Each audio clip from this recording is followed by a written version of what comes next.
I pledge allegiance to the flag of the United States of America and to the republic for which it stands, one nation, under God, indivisible, with liberty and justice for all.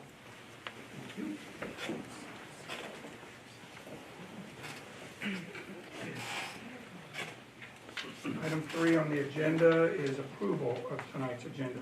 I move to approve the agenda. Are there any changes to the agenda?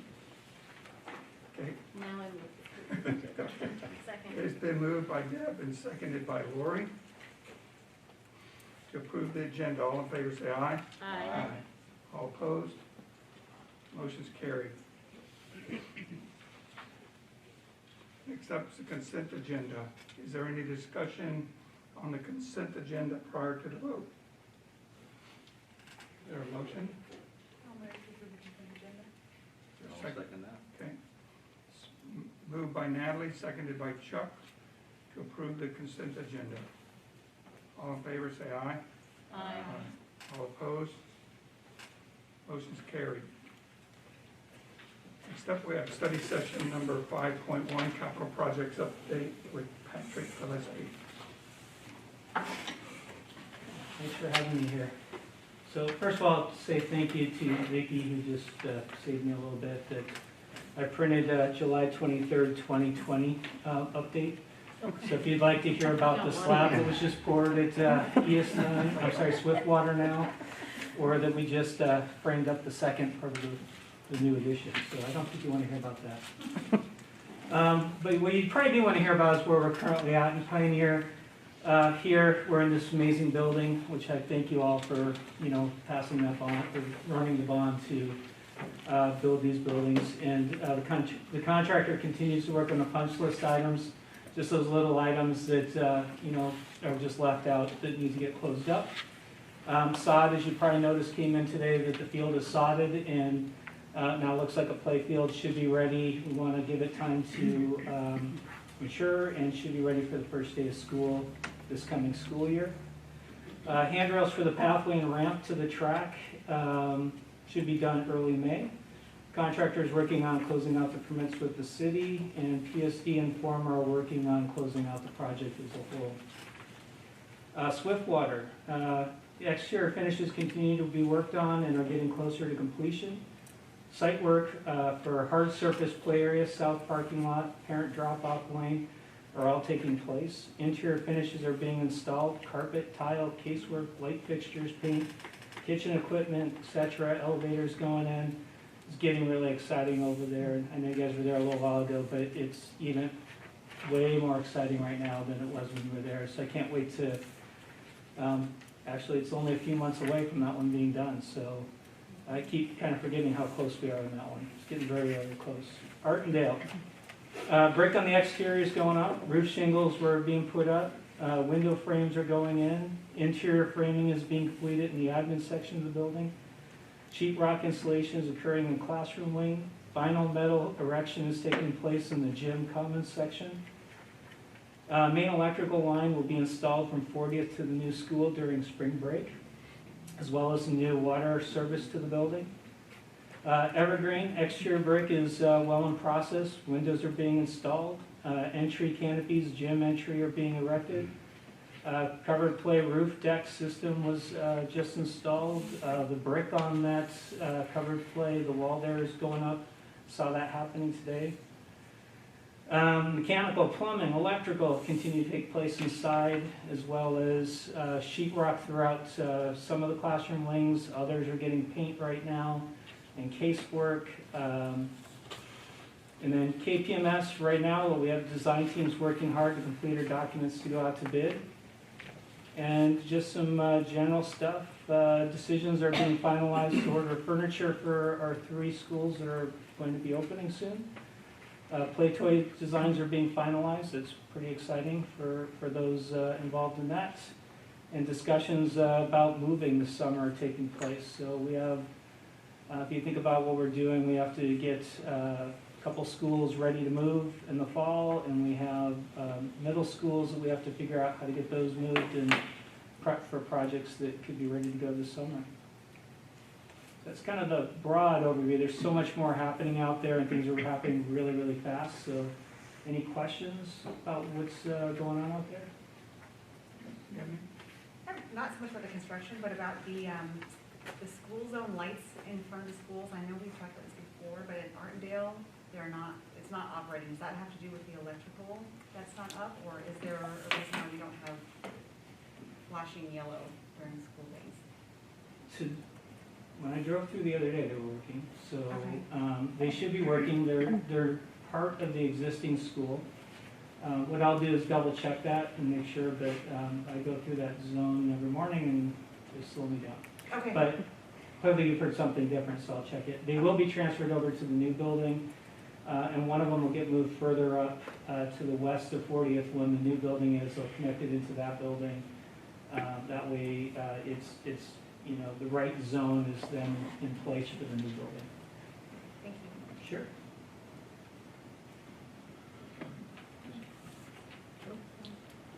I know some of the communities have made some efforts to build some of those play toys.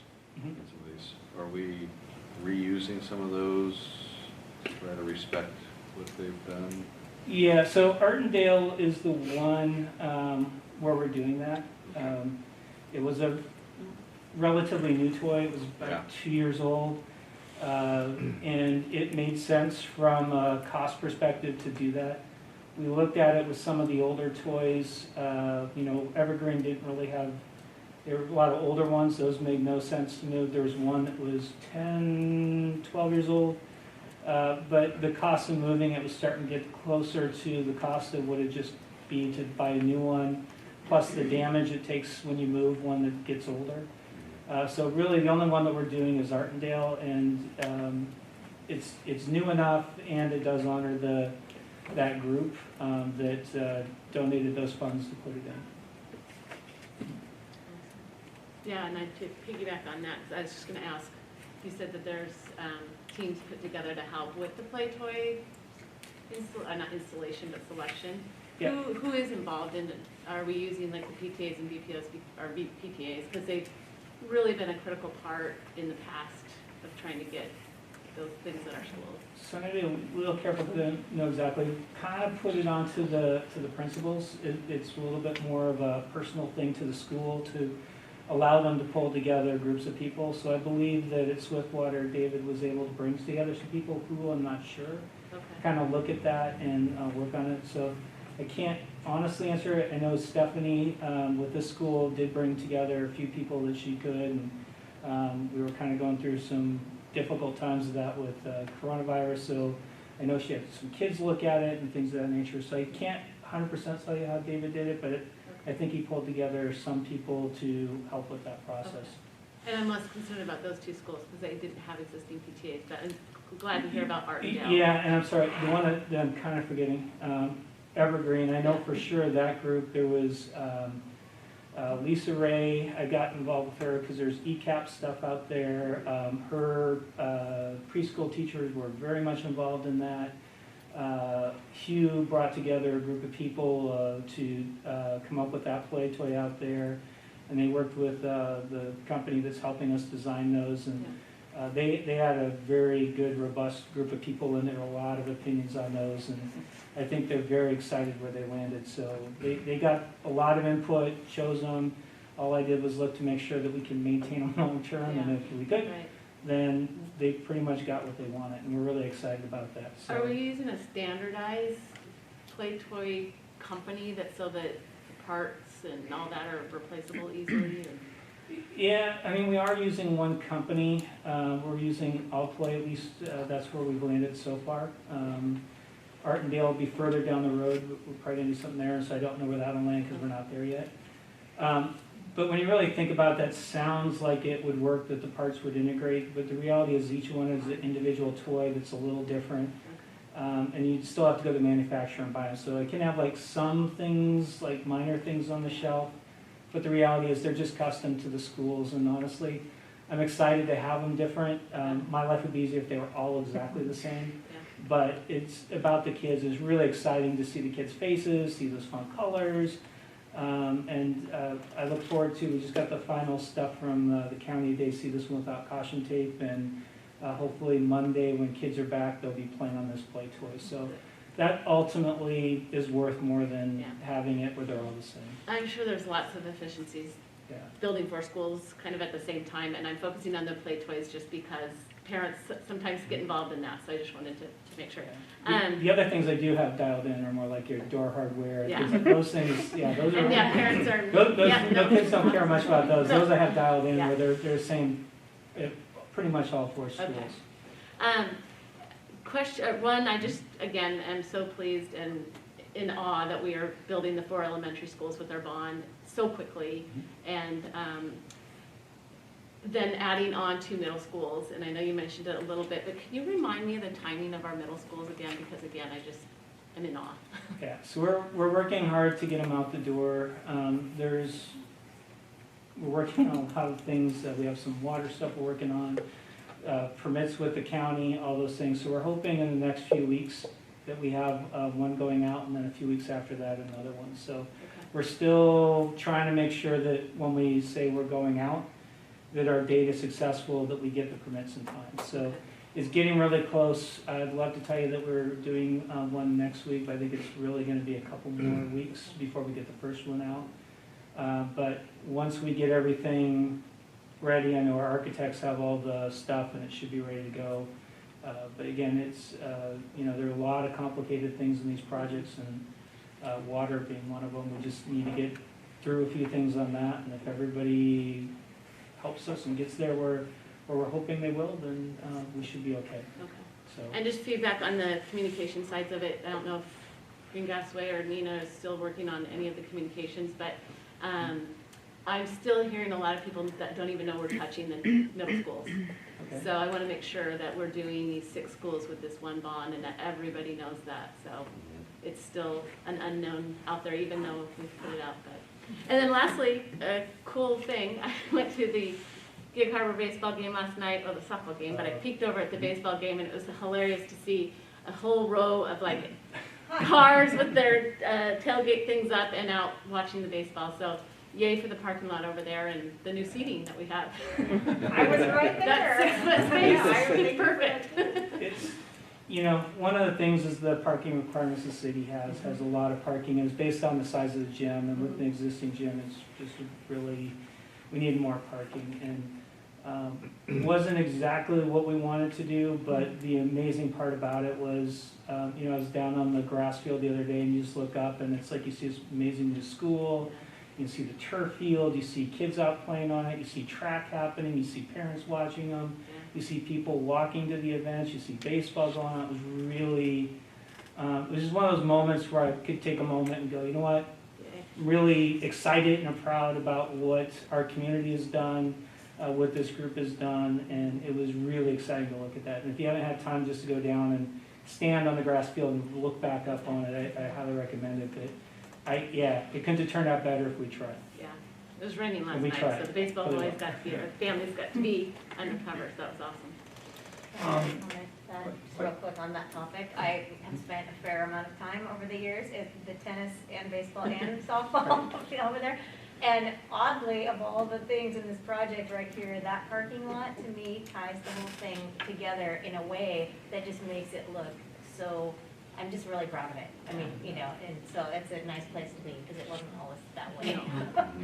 So, Trees. it looks amazing. As far as the Evergreen, the current Evergreen, at what point, do we have to wait for an occupancy permit for the new school before you can demolish the old school? Because I know that the old school, part of it, at least part of it has come down for the bus routes, correct? So what's the timeline of the current school demolition so that you can complete the remaining parts of the school? So, contract has it would be in July that we would get the building turned over to us, and once we have TCO, at that point they would be able to start demolishing the school. So clearly with construction, we're going to wait until we have TCO and not make any assumptions. So I'm gonna say somewhere in the summer, we're probably they'll start doing that. There's some tricky things with that. It's not just the bus loop that we're worried about, the wells right there, water. You're gonna hear me say water a lot apparently, but the wells right there. And the wells, they have a little bit longer to do that. I think that runs through August that they can do that. So it may kind of dictate when the building gets turned over and when we get TCO officially.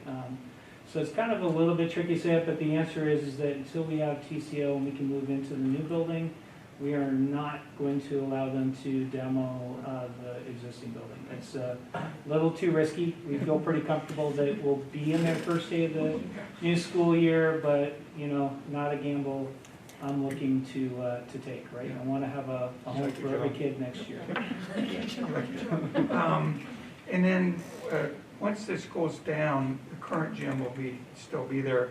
Is there any anticipated maintenance that needs to be done on the current gym post-demo?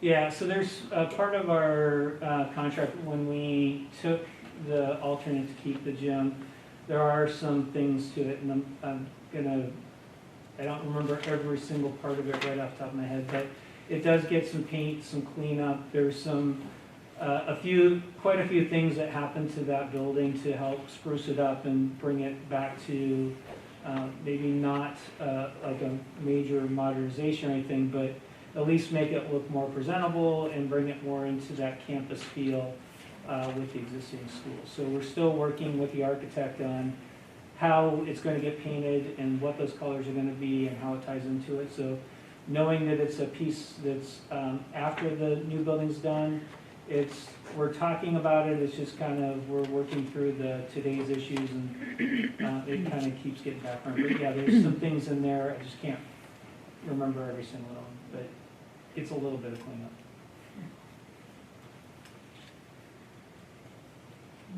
Thank you. You have any questions? I don't think it's that is just okay. No. Oh, I'm sorry.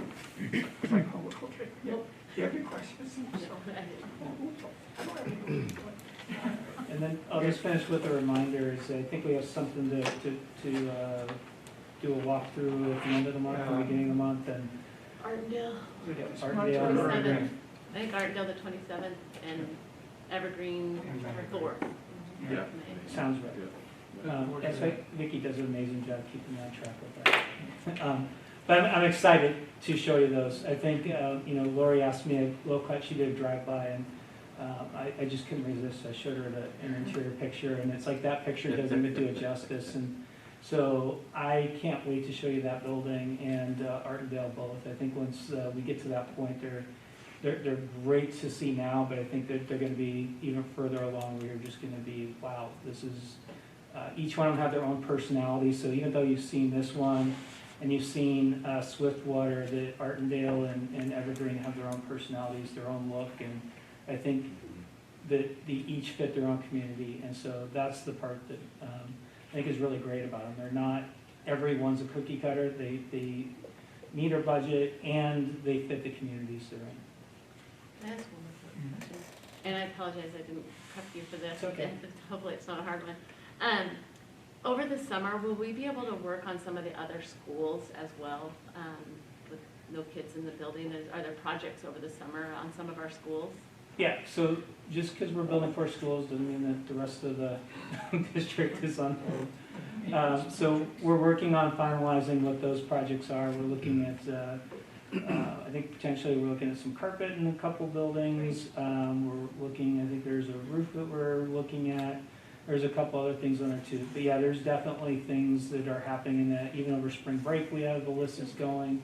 And so I have other staff that are helping put that together and monitoring it. So yeah, there's just these 4 are super fun, and the 2 middle schools, but we still love the other 11 schools, and looking at what we're going to do with those and make sure that they get the attention they need as well. Thank you. Working off the maintenance. It's my passion. I do love to make sure that the buildings are Inside good. joke. I did drive, as you mentioned, I was telling him I drove by Evergreen a couple days ago. Isn't it crazy? Amazing. No, it is, We're not right? having been out there in a little while, and I think partially just because it was wooded before, you know, it wasn't, it's not on the play field, and it's just all of a sudden, it's just, Shocker. I can't wait to see inside it. Yeah. It's incredible. Thank you. Thank you. Appreciate your time. Now we have Karen Anderson, financial update.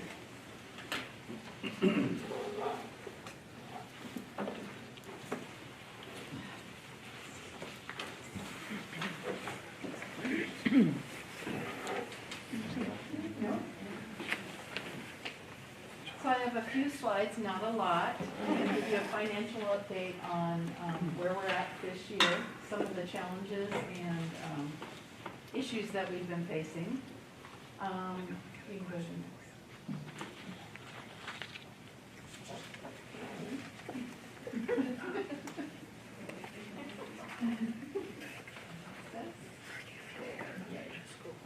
Small numbers, sorry about that.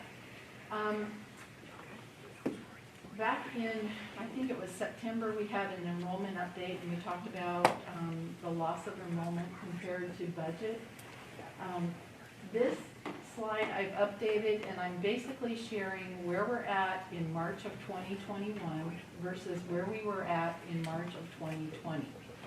When we actually, schools were closed and we went out, the last count that the physical count that we took of students last year was March of 2020. So this is a comparison, and as you can see, we're about 900 less students than last March. We've made adjustments along the line.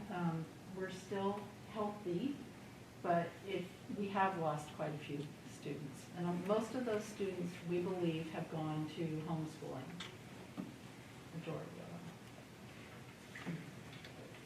This is a picture of our fund balance month to month, and the solid dark line, I know one of you is colorblind at least, but the solid dark line is 2019-20 fiscal year, and the dashed line is current year.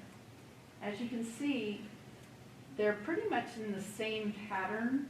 So in October, you see that big spike, that's when we get taxes. And again, in April timeframe, we get our second spurt of taxes for the fiscal year. Where we started in this year, we started with a higher fund balance because we actually didn't spend as much last year. Towards the end of the year, we didn't have the transportation costs, so we weren't paying for gasoline.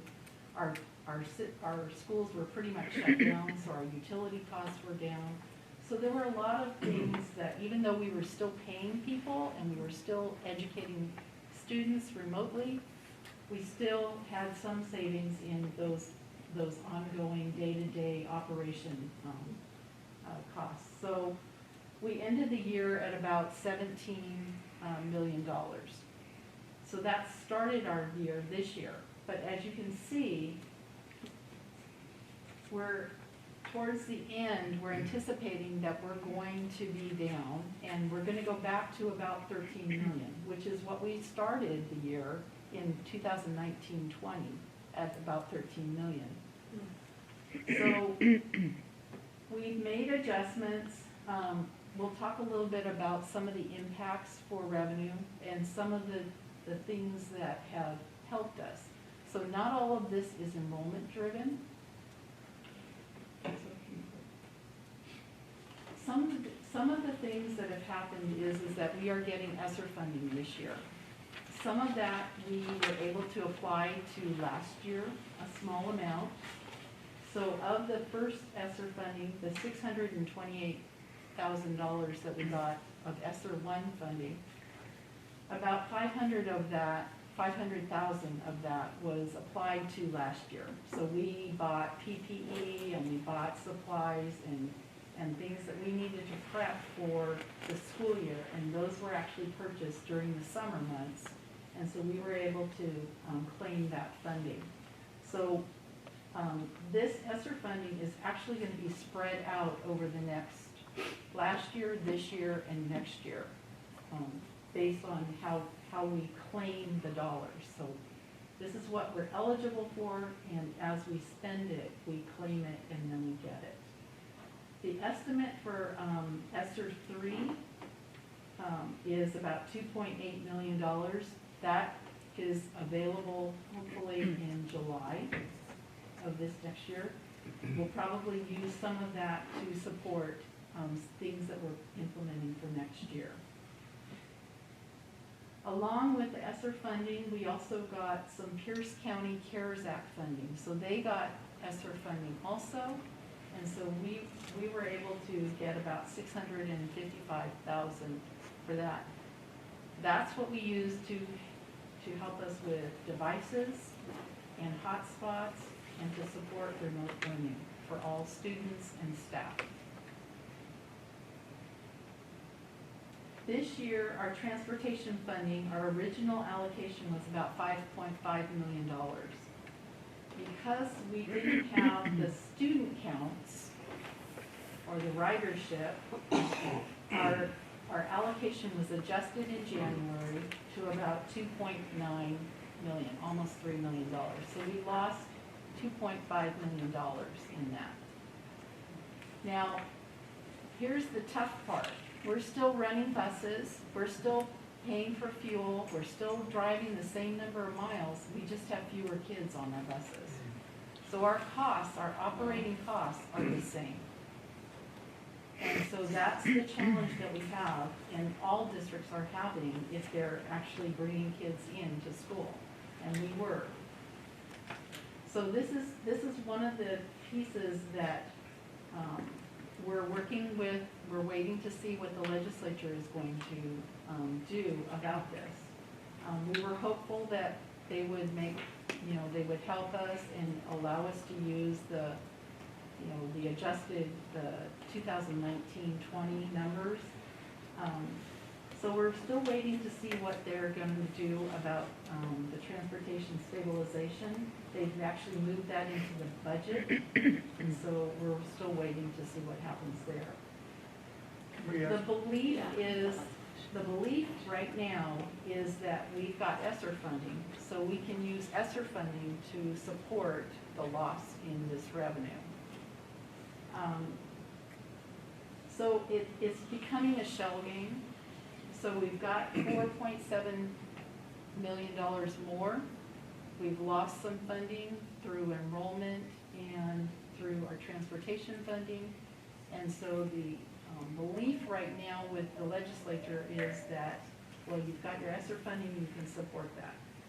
The problem is that not everyone got ESSER funding. So districts that have high poverty levels, they got more funding from ESSER.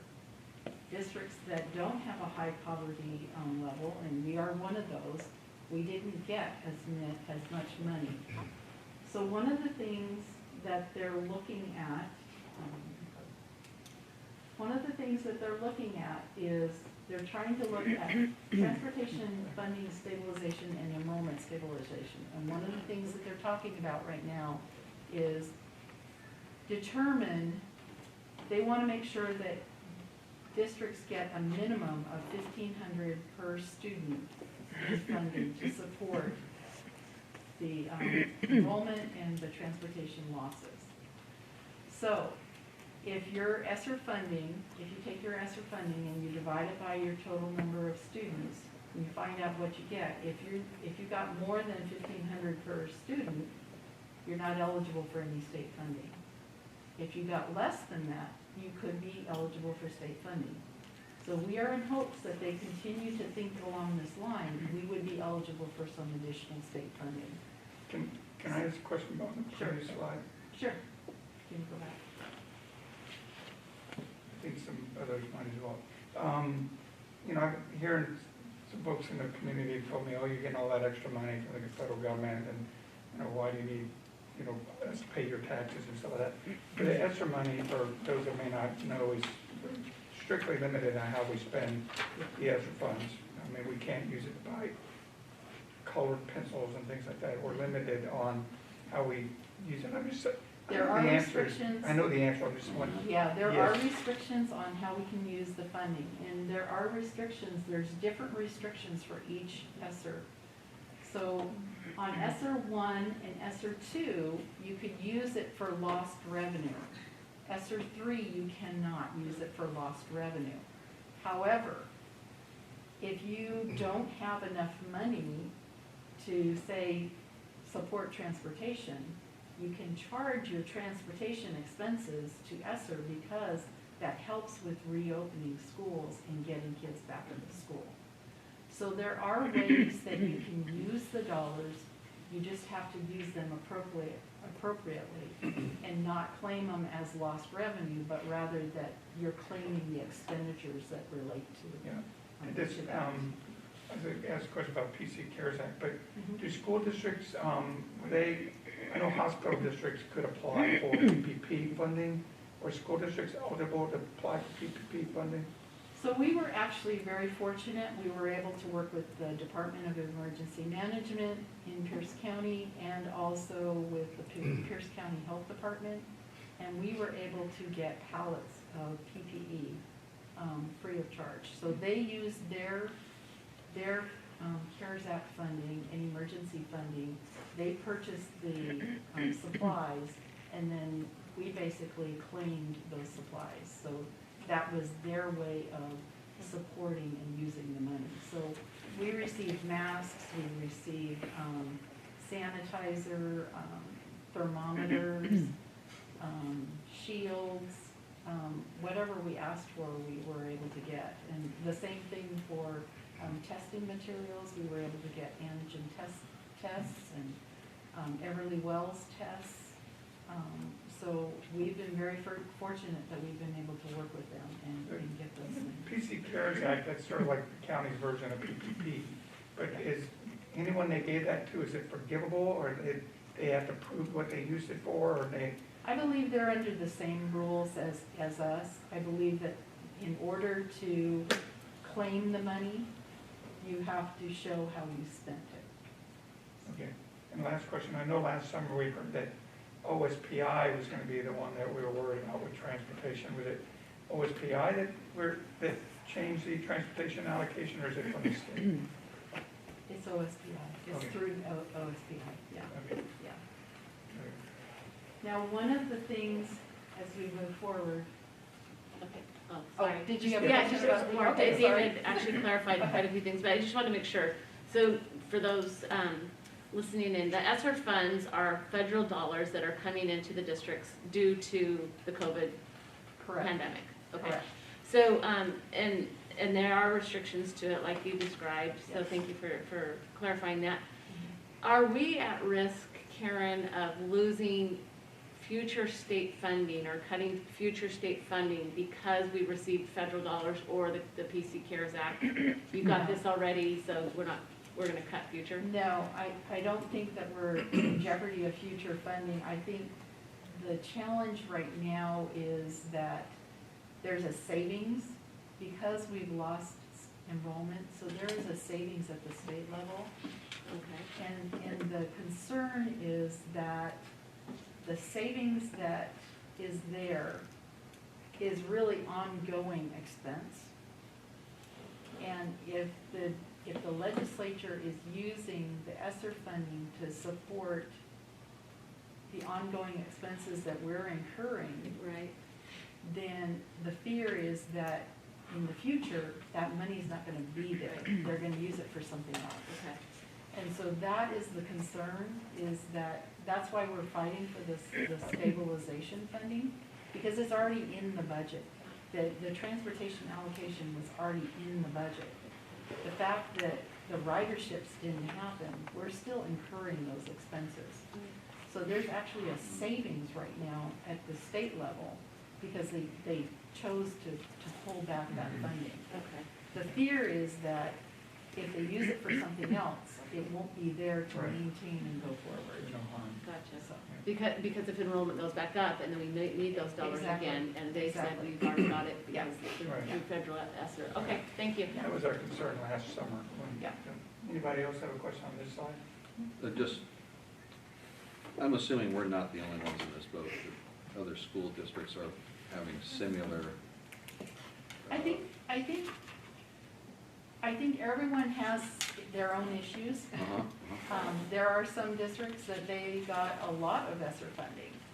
And so they are in a different type of situation in the sense that they have to, you don't just get it, you have to spend it to get it. Right. And so they're looking at how do we claim this funding in support of what we're doing. And maybe they didn't lose as much enrollment, you know. So some districts lost more enrollment than others, and some didn't. So I think I think there's a variety of issues going on. Not a lot of equity right now. Future slides, are you going to talk about the ending fund balance again, or you passed that one already? I can go back. No, you don't need to go back, I just, Okay. I go, if I did my math right, 15 or 16 million ending fund balance is significantly higher than what we normally keep in our reserve. And so, I hope I got my math right. And I know you talked about why we were doing that last year, and that partly is based on the fact that we're 900 students short, and we're sort of worried what the state's gonna do around that, is that correct? So we ended the year, last year, we ended it with about $17 million, which is typically, that's about 4 to 5 million higher than we typically are. Because we usually run between 12 and 13 million. So the nice thing is that helped cushion some of the impacts of the enrollment loss this year. Along with the ESSER funding coming in, it helps stabilize us to where we're back to we're anticipating about $13 million in ending fund balance for this year, which will help support us going into next year. So depending on how we use our ESSER funding, how we spread it out, how we lessen the impacts, so where we can save, we are. But we're also anticipating what's going to happen with the budget, because if we do get some of that stabilization funding, that will help too, and that will drive up the ending fund balance, which will help us going into next year. And that's basically, and the hope is that we start to build back our enrollment, and we'll talk a little bit about that in the next presentation. Yeah, thank you. Karen, I know, was it last year or the year before, where finance just got a whole slew of new accounting numbers, and you had to code every single item in the district, and I know that was a big effort. Did this just lay a whole another layer of coding and tracking? Like, do we have to know what's for reopening and what's for ongoing? We have to track the ESSER funding. Yeah. We have to be able to claim it as an allowable expense. So as we charge things to ESSER, we have to know that it's a claimable expense. Okay. So what I would say is that we're looking at what are the things that we're doing, and is it an expense that we can charge to ESSER? Because once we charge it to ESSER, then we can go ahead and we can claim it. So we're looking at things like summer school. What summer school programs are we gonna offer? And what are we gonna be doing for summer school? So as we look at that, I'm looking at how am I going to code those things, and how can I can justify that is to help learning loss or learning recovery, and it is to help support kids going into the next school year. So those are things that I believe I can charge to ESSER, and I will, so that I can claim that funding. I asked that because like looking back on this retrospectively, just wanted to know, like, would we be able to see, gosh, this was how much we spent on the COVID pandemic, the reopening and all We're that. charging everything that applies to COVID. We are tracking that. Thank you. whether we charge it to ESSER or not, we're tracking. Tracking all that, thank you so much. Nope. Just one, you mentioned on the head count that you suspected a lot of the students were going to homeschool. Do we have a method to track that? I thought there was a tracking method. So typically when students disenroll from the district and they want to do something different, they want to go somewhere else, they have to exit from the district. Right. And there's usually, they have to say what their plan is. Uh-huh. And so there were a lot that indicated that they would be homeschooling. Okay. Sometimes they say, I'm gonna go to a different district, you know, and we have to disenroll them, we have to allow them, release them, basically. And so, we had several that asked because they wanted to homeschool. Right. So, there was about 600 that were added to our normal, homeschool group. Okay. Is there a group that we've just lost track of that didn't register, that didn't? No, I don't believe so. I think there are always some students that just kind of disappear. Hopefully we'll start to have better ways of Okay. picking them up and finding ways to connect with them.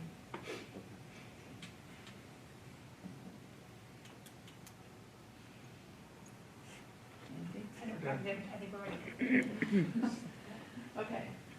So as I said, the legislature is now in session, and hopefully they'll be done in April, and we'll be able to go forward and know how to plan for next year, budget-wise. Right now, we do know that House Bill 1476 is pretty much a done deal, and that helps to stabilize our levy. Again, our levy is funded by per pupil amount. We can use the 1920 pupil count, which will be helpful because then we won't have a big dip in our levy funding. The nice thing about that too is that helps with not impacting our taxpayers, because what would happen is the tax rate would go significantly down and then it would go back up as we jump back in with more students. So this will kind of stabilize that and just keep us at that steady rate. Some of the other things that we're dealing with right now, planning for next year, we've got collective bargaining. I think we're collective bargaining on every group other than the teachers. Wow. So we've got a busy spring planned for bargaining, and probably going into the summer. A lot of them are classified groups, but we do have significant collective bargaining issues. And then as we move forward, planning for 21-22 budget, hopefully we'll have a legislative budget that we can start to really dissect and work with. But we're looking at enrollment projections, and we're looking at staffing, and with our next presentation, I'll tell you a little bit more about that. So, And Karen, on the levy stabilization, we're fortunate that we're able to use the 2019-2020 enrollment for the consideration for this year. Fast forward a year, are we ever going to have to look back on this year for enrollment, or will we potentially, if we get our enrollment back, we'd be able to use that for the next year for levy stabilization? So that's part of the conversation between the enrollments that we're really fighting for, because if we have to use this numbers, those revenues for next year are going to be significantly down. And so we want to try and keep that steady stream. We know that there's likelihood that kids are going to come back, but we don't want to have to lose staff to gain staff. So we don't want to go through that. We'd rather just keep a maintenance level that we can handle, and we can keep going. And then if we get more students, we're in line, we're ready for it. And so the hope is that the state comes through and gives us some of that stabilization funding to help offset what we didn't get in ESSER funding. Great, thank you. And thanks for the information earlier, because I was able to write our legislators with that, our story of telling them how it could impact us negatively or positively if we do it right. Hope. Any questions? Thank you. Okay. Thank you. And thanks to Dusty for always keeping us up to date with the enrollment. I appreciate you that. Okay, so are you staying and just coming, someone up coming? Well, I'm gonna push that. I have the second. So now we're at fall enrollment, You're the second slide. 5.3. Is that, I'd like to lead off if I may, Mr. President. We want to give the board and the public a good, strong look at the fall of 21. I know there's a lot of discussion about what that will look like. You've just heard the finance report of really some of the chaos of 19, 20, and the spring of 20, and then the fall of this school year. And what it has done to transportation, what it did to enrollment, what it did to really all of our funds. So part of this is how do we assure people of looking at the fall and where it will be different and what services we can provide. We would have at least 3 basic elements that I would introduce you we're hoping to present to you this evening. And that is, one of those is just straight enrollment, and you saw the teaser that Ms. Anderson just put up there. How do you take the enrollment from 2019, move it forward a year, see the losses and the adjustment, and what do you use for the fall of 21? And how do we do that? The second part of that is we did lose almost 900 students, and will any or some of those students come back? You've heard us refer to kindergartens, where we were down quite a number of children. Some of those children never showed up anywhere. So how many of them may show up as 6-year-old kindergartners or 6-year-old first graders that were not enrolled in kindergarten? So we have that particular element. We have a third element, which is the element of we have some kids on the streets who have been lost to us for a year or two. We have some students who they talk about learning loss and what kind of gaps may exist. We also have the other side of that we have some families that I think learn to do quite well with homeschooling and or remote education. So if we could figure out how many students total, how many of those will actually then want to continue with some remote basis. I think it's also fair to say that while we plan on having all of the countermeasures to keep kids safe, there will still be some parents who would like to keep their children home for even the fall of 21. None of those have a particular number attached to them or projections, so we're now turning it over to this enrollment chief, and she and I and others have been sitting and spending a fair number of hours trying to figure out where we start and what that means for staffing. And so we're going to spend the next probably 90 minutes or so with you. The very first thing that I want to leave and set the stage is a very clear statement. We plan on opening in the fall 5 days a week, full-time, for all students that want to be in school. Will we have masks? Probably. Will we still have attestations? Probably in some form. You've heard the 3-foot, 6-foot issue, and this afternoon I checked in with the health department to say, we know the 6-foot rule is there in place while kids are eating, and while adults to adults, but we also know that 3-foot is the mandatory measure being used in the fall. What is going to be the situation in the fall? Will everything be 3 feet, or will some of the 6 feet pieces still remain? The health department, in all sincerity, and they tried hard to get me an answer this afternoon, said it's under planning. so we don't exactly know the answer to that yet. But again, to repeat that statement for the benefit of parents and staff, we are going to be open for 5 days a week, full-time, and we can make that work. And the key to that really was that 3-foot distancing that allows us a class size and a teacher load that we can make work in the fall. It will still impact us, but it's nothing like we're under right now in that situation. So where we have a class of 13 or 14, we can have a class of 20 or 22, and we can make that work.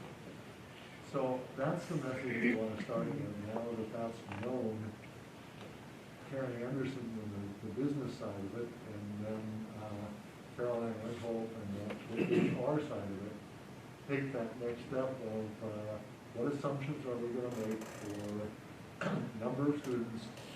Based on those assumptions, how many of those students will be in person and what grades. We add some elements of a new Swiftwater Elementary, a 10th elementary school. We add some other elements in there that we're talking about. And we determine the numbers in each location. Along time, at that same time, the Van Holt and the HR department is working diligently to try to figure out what that would mean on staffing. So this next piece really is to flesh out, we're going to leave a lot of details unsaid, but I think it's important to share with you a few of the assumptions we're making to stabilize our program and be able to offer that to parents in the fall. We want them, hopefully parents, to feel like they can start to re-register and make their plans for the fall. And as soon as the better, because that helps us know, again, back to the kindergartners, if we can plan for a certain number, and when we see more than that, we can add staff. So, Karen Anderson, would you continue with the report? I will. I think you already sold it, though. Sounds good to me. Too. So I'm going to talk to you a little bit about the enrollment process and what we typically do and some of the changes that have had to take place this year. We've taken all of the cohorts and rolled them forward to next year. For the elementary, we had to actually move them from one school to the next. So we had to address where they were going to be based on the new boundaries for the elementary. So we had to find out what the population for Swiftwater was going to be.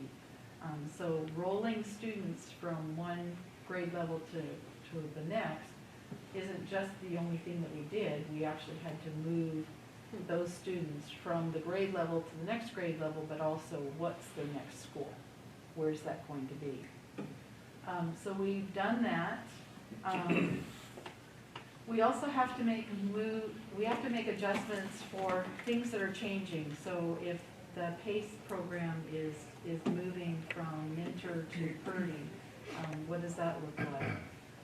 If you've got Pioneer, they had their lottery this week, and so where are those students coming from? Are they coming from outside, or are they coming from, not outside the district, but outside of the schools? And are they coming from private school or homeschooling, or are they coming from one of the other schools? And so we have to do those pluses and minuses. So my assistant, Dusty, has a very complex plus and minus schedule for all of the elementaries so that we can kind of track where all these students are moving, so that we can actually get to a number. Once we've got that number, we said, okay, well, what's going to happen to next year? The hope is that if we're coming back in person full time, the goal would be that we're going to gain students back. But how much of that are we going to gain? How much of the loss that we incurred are we going to gain? Keeping in mind also that we are growing. We have been growing. And so how much of the loss are we going to capture, and how much of that is going to be new students coming into the district? So I'm a very conservative person, so I said, okay, let's start with about 50%. So let's look at 50% of that loss as coming back. That gives us a base. And from that base, we said, okay, if we apply that and we find out what the loss was at each grade level, and then we apply that, we get our numbers and we have our base numbers. From there, we have to say, okay, but not everyone's gonna come back. You know, if they do, they may not want to come back in person, they might wanna stay remote. So then we said, okay, let's peel off a small section for each grade level group. So for the elementary, we took 5% of that total and said, we're gonna anticipate 5% wanting to stay remote in some capacity. For the middle school, we said about 7%. And for the high school, we approached it in a different way. We just said, we picked a number, we said about 275, and we took that number out of there so that we can deal with those as separate staffing issues. But now we can take those numbers and we can start to put them into the schools and say, okay, what do we need for staffing to support in person? The one thing that we typically do every year when we have our projections is we monitor new registrations. So kindergarten registration, we monitor that on a daily, weekly basis.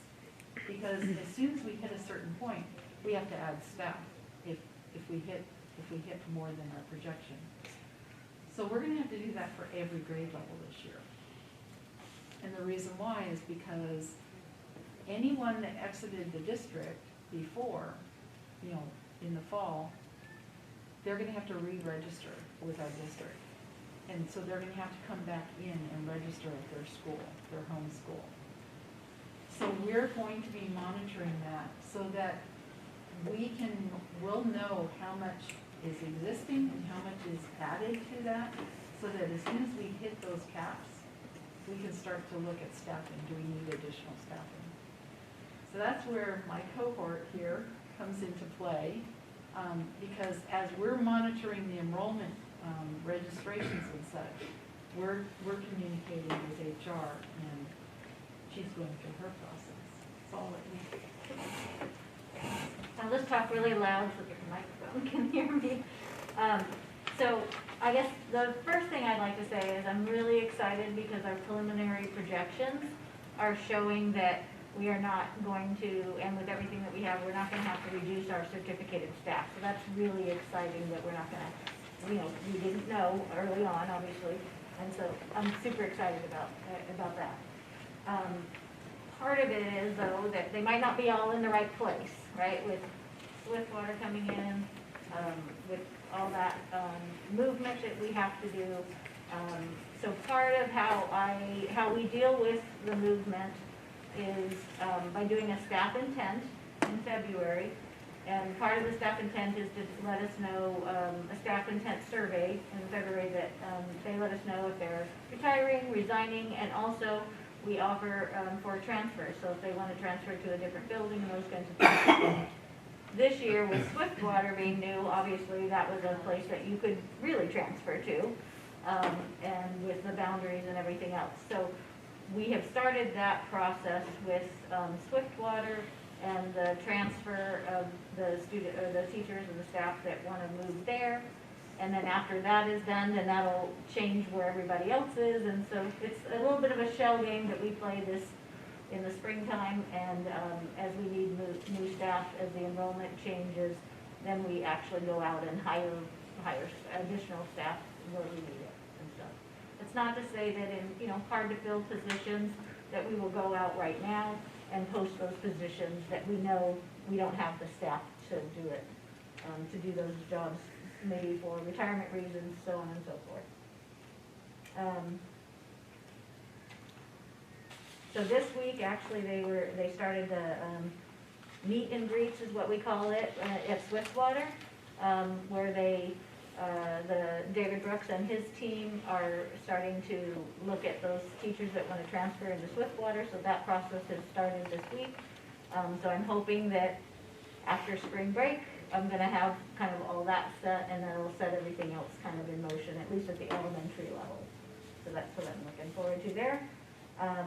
Also, as far as with the enrollment and everything, then the next part will be as we figure out the enrollment piece, then we'll send out the staffing allocations, and then I work with the building principals and with their registration and how that goes, and we look at making sure we have the right staff in the right buildings and those kinds of things. And then this year, obviously, with the remote or virtual option, it'll be a little bit of, that will be another piece of the staffing that we'll need to work through.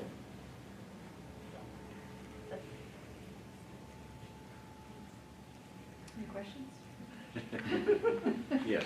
Oh. What was our growth rate prior to COVID? So our growth rate, typically, we look at our growth rates by cohort. So what I would say is, at every grade level, we were growing. Some grade levels, it's 4%, some are 5, some are 2. So it kind of varies. I don't have an average. I didn't think to take an average. So 3 to 4%, Yeah. would we say would have been? I would say, yeah, on the average, but I would say that from, I would say 18, 19 to 19, 20, I want to say it was closer to maybe 5 to 6%.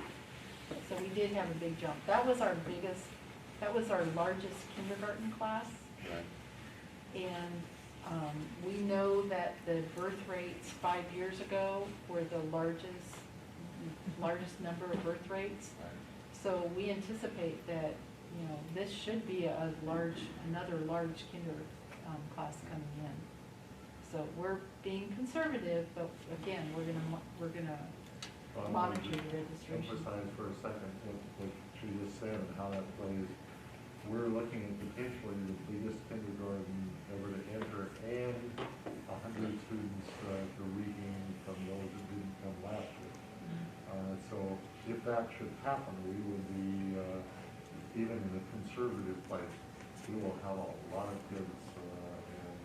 And fortunately, you heard the capital projects report, we have 10 elementary schools, we have classrooms. So, but I just use that as an example of the birth rate as well as the growth rate as well as the recapture puts us in a very interesting position. Thanks, Tyler.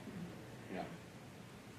That was going to be my comment. I would anticipate it could be a lot more than 50% coming back. That's why we're starting at a low point, because we know that we have a certain level of staff right now. Right.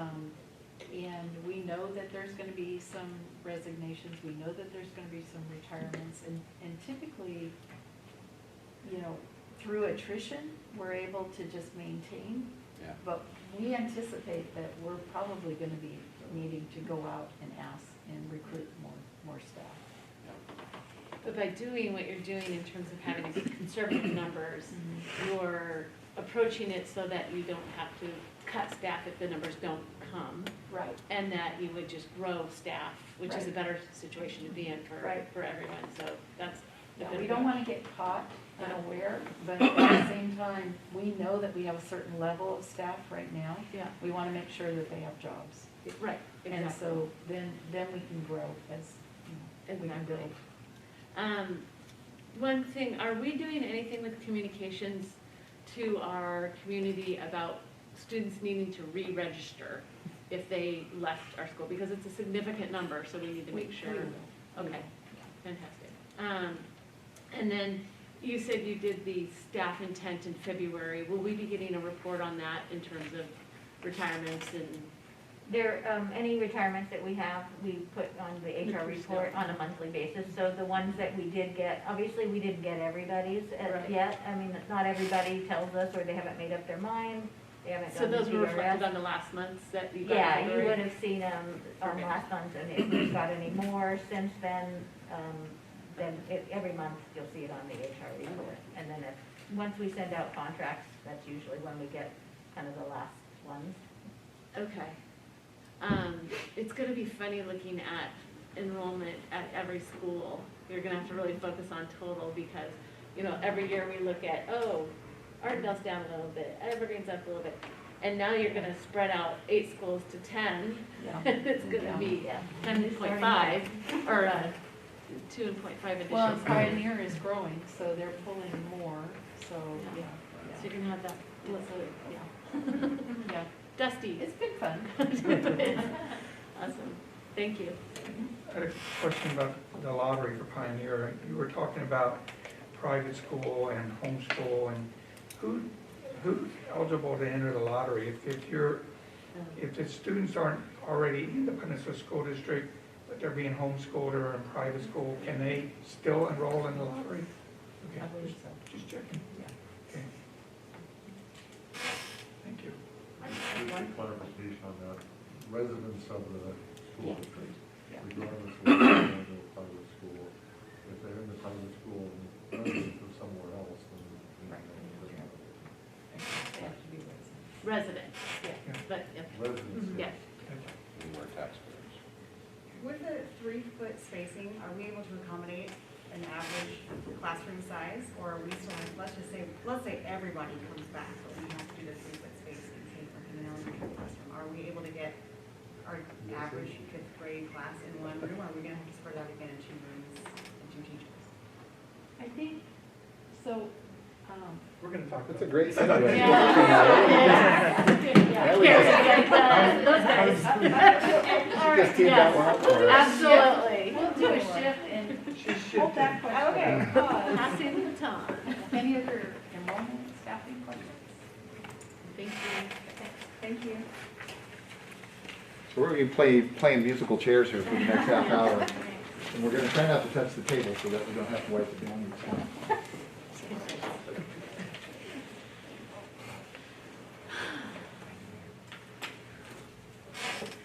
So, as Dr. Jarvis said,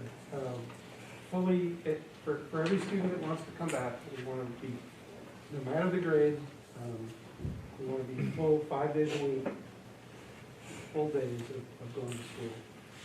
We can't say that it'll be normal, and that your question just gets to that.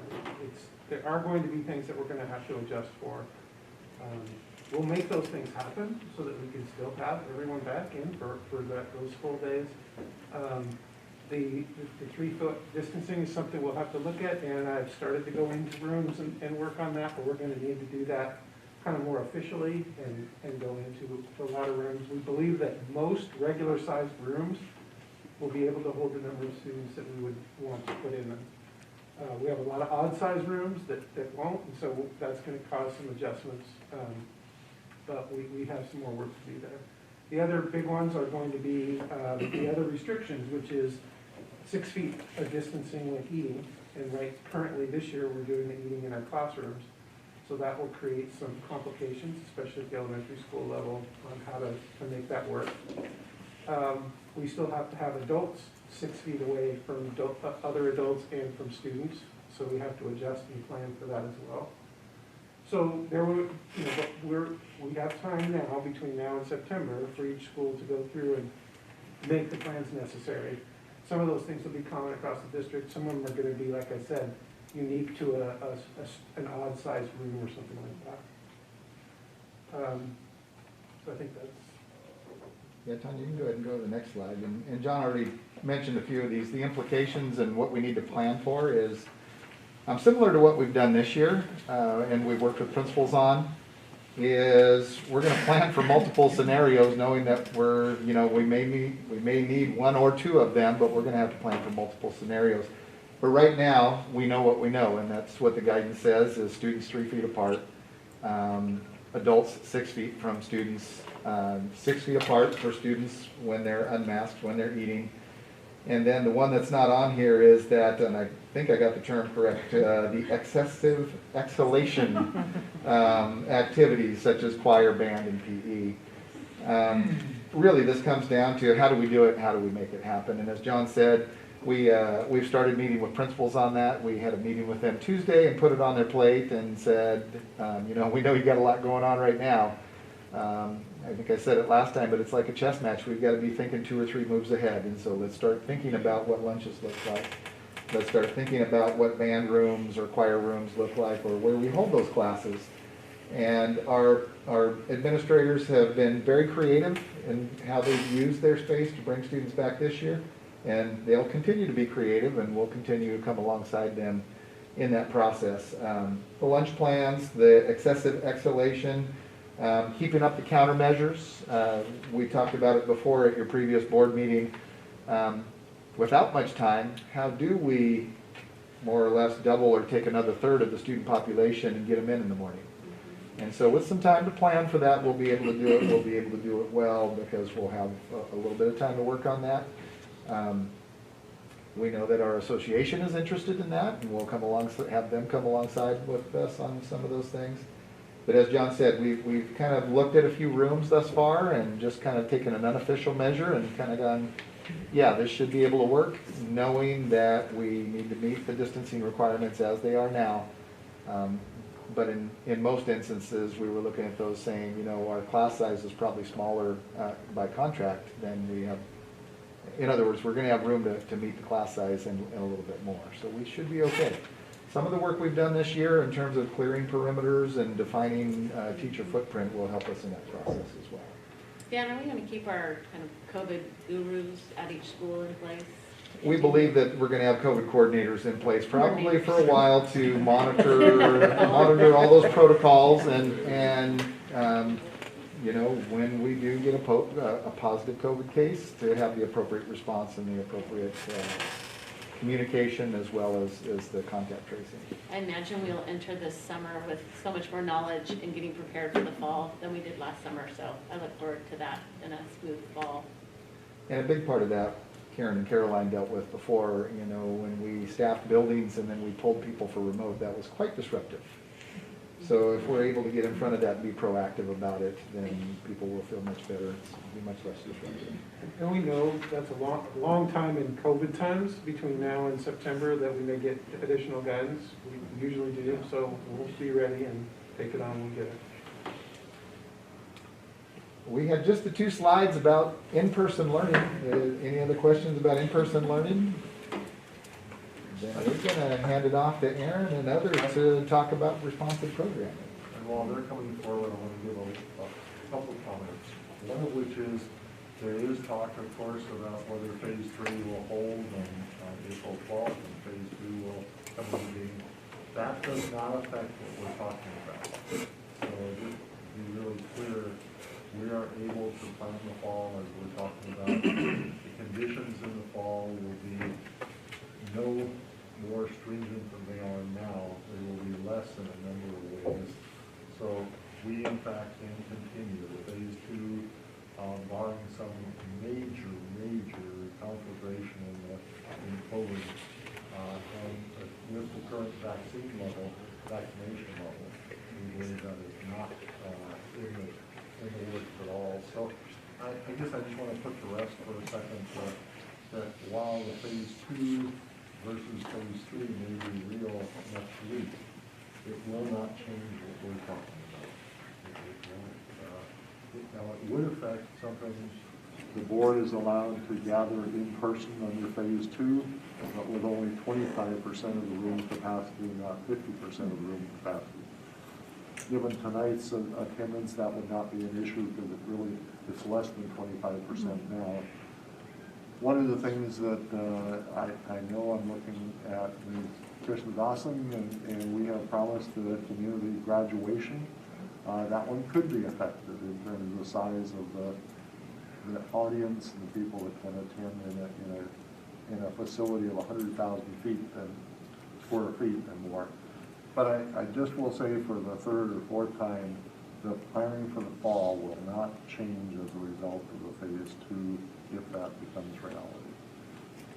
The second thing that I really want to do in introduction to those that just stepped forward for I guess part 3 of this presentation is that we have beyond just figuring out the number of kids and the number of staff and how many of them are going to be in person, We acknowledge the fact that some parents and some students will want to stay remote.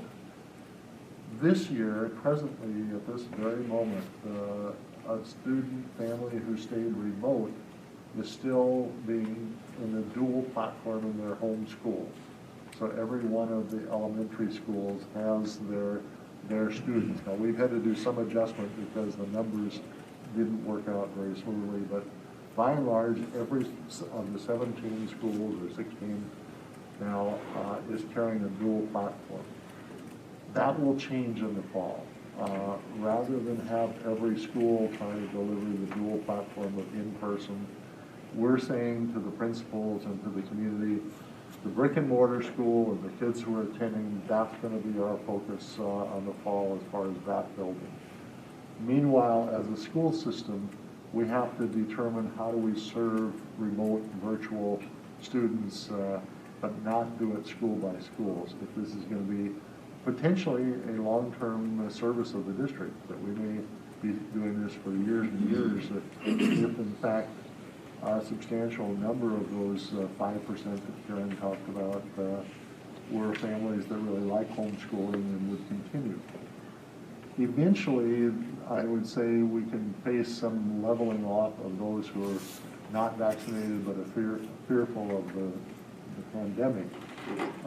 Certainly hope that even by the fall that will become a different reality, but I want to emphasize that we want to be prepared to serve the kids for quite some time and do that as a system.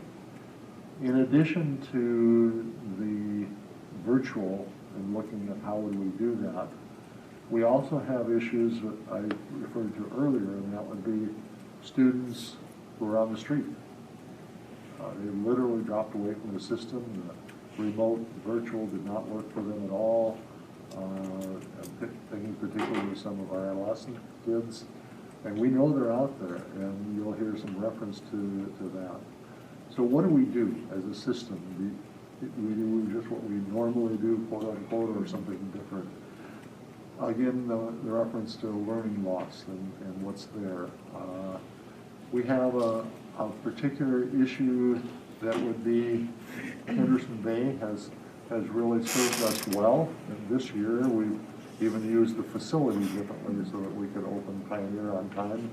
And the small group at Henderson Bay was serviced through my office in our area, and they did a great job. But as we look at the fall, what is the potential of our programming in multiple ways? So now, beyond returning all kids who want to be in person to 5 days a week and as normal a class size as possible and all the countermeasures, we want to introduce you to some elements of the system that I think you'll be really pleased to hear about. And at the same time, they're designed to serve what have we learned during the pandemic, what are the kids in the pandemic who need something we didn't offer before, and how do we do our work even better. So I think you all know Erin O'Neill, but Erin has particularly served the district in the capacity of, in the past, of looking at the CTE programs, career counseling, as well as supervising a number of other ones. She's taken on the task of looking at this whole realm of what do we do and what do we need to do differently. And I'd like to quickly introduce her and let her take it from there, because I think she has some slides that will be of great interest to people watching as well as the board. Erin, what are we planning for the fall of 21? Thank you. Well, the good news is we're bringing back kids 5 days a week full time. And the great news is, but wait, there's more. And so that's exciting. You'll notice up on the slide kind of a call to action. We're at the intersection of a lot of things happening. Not only our interest in, frankly, our district value of getting kids back in school, but other things like graduation, making sure that our kids do earn their diploma, and I'll argue in a little bit that they earn much more than that through certifications and college credit before they leave us. We're looking at how do we invest in our teachers and our resources and then use them to educate our kids? So you'll hear a component of that. You'll hear a component of reducing contract services because we have the wealth of resources and expertise right here in our district. You're going to hear a couple things about being responsive to students facing obstacles.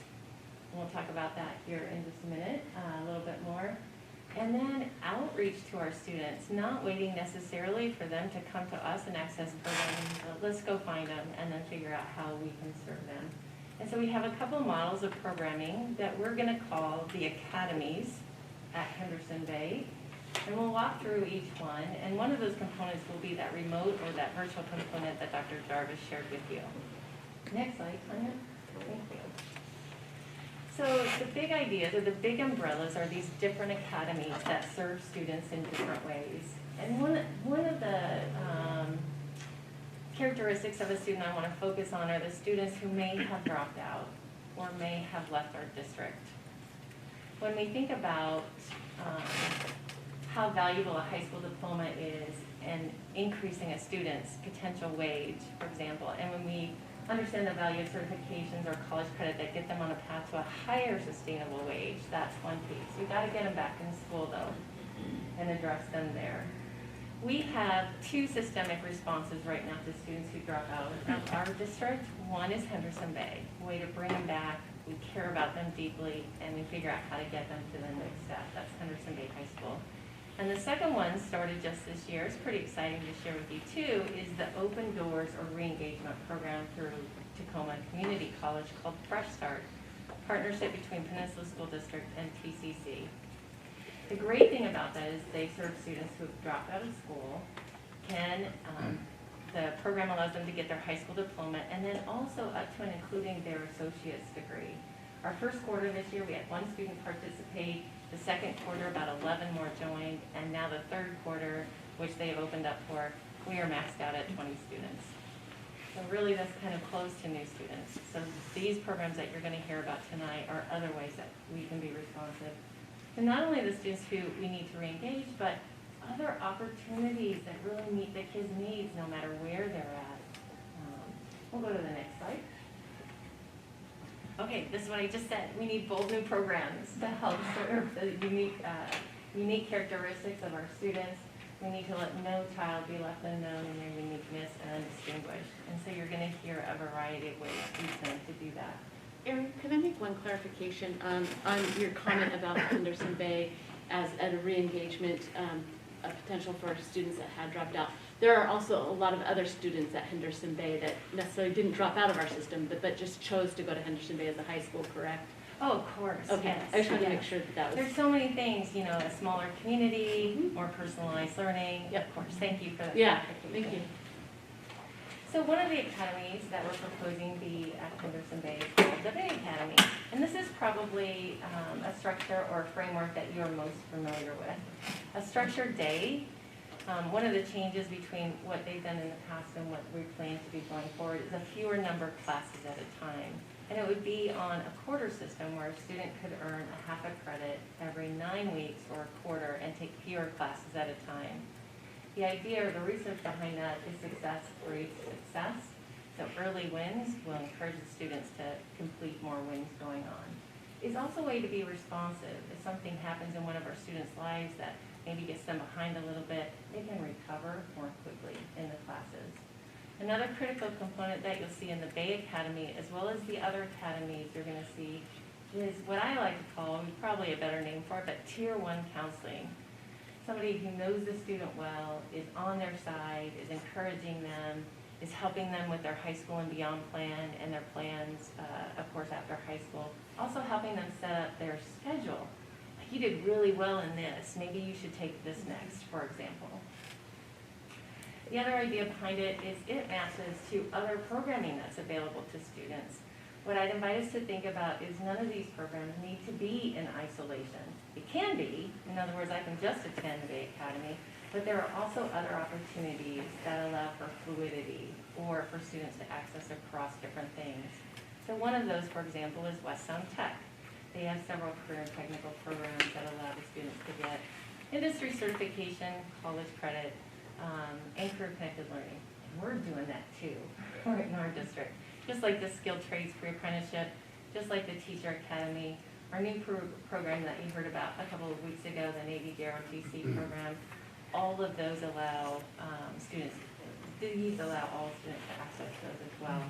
And then future programming yet to happen. Next slide. And there's this Bridge Academy. It really is a contemporary or progressive way to think about learning, what I like to call personalized, progressive, and project-based. The idea behind this is that we are responsive to a student when they're ready to learn, or when they need a more flexible schedule. The teachers work together in co-curricular ways that allow the students to use projects as a way to demonstrate their learning, and they do this through presentations. So you imagine all the skills that the kids are learning with regard to what they make, how they present it, how they answer questions, and how they might dive deeper into their learning.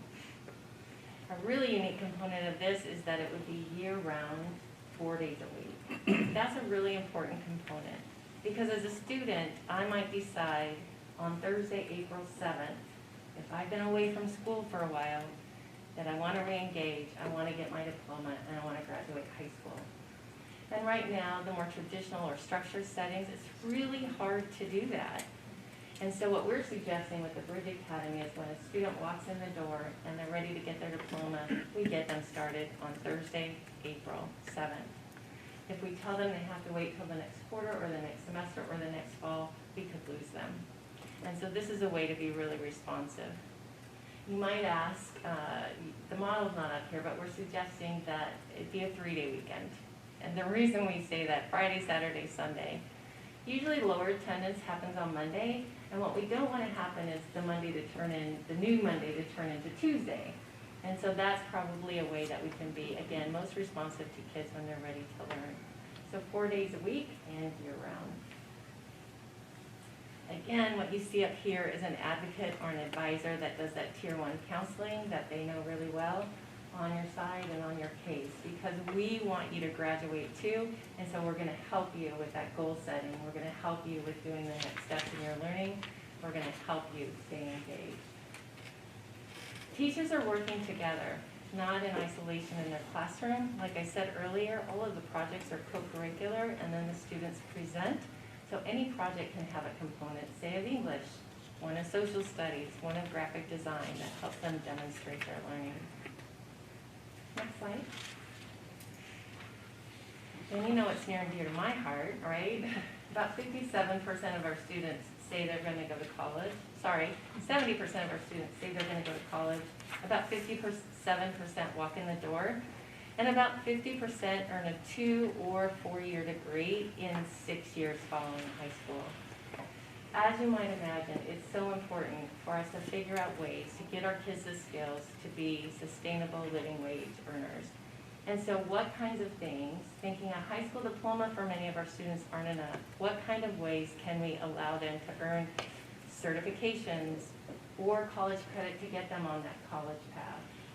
And so as you're going to see in the upcoming years, ways we can do this on not only a long-term basis, like nurse aid program or skilled trades, but how can we do this on a short-term basis, especially those kids with a really flexible schedule at the academy, the other 2 academies that you've heard about. For example, we could bring an expert that comes in and just does flagger certification. Flaggers, part of road construction, earn about $22 an hour. If our students can graduate and go on to a job like that, 22 is $10 more an hour than 12. And it's a way to get them, again, on a path that might take them further down the road in, for example, road construction. We'll continue to pursue district-wide programs. West Sound Tech has amazing programs.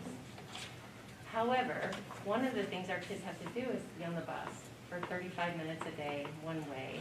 So how can we bring many of those kinds of programs right here to our district, where again, our experts in education, our location, our equipment help serve those students.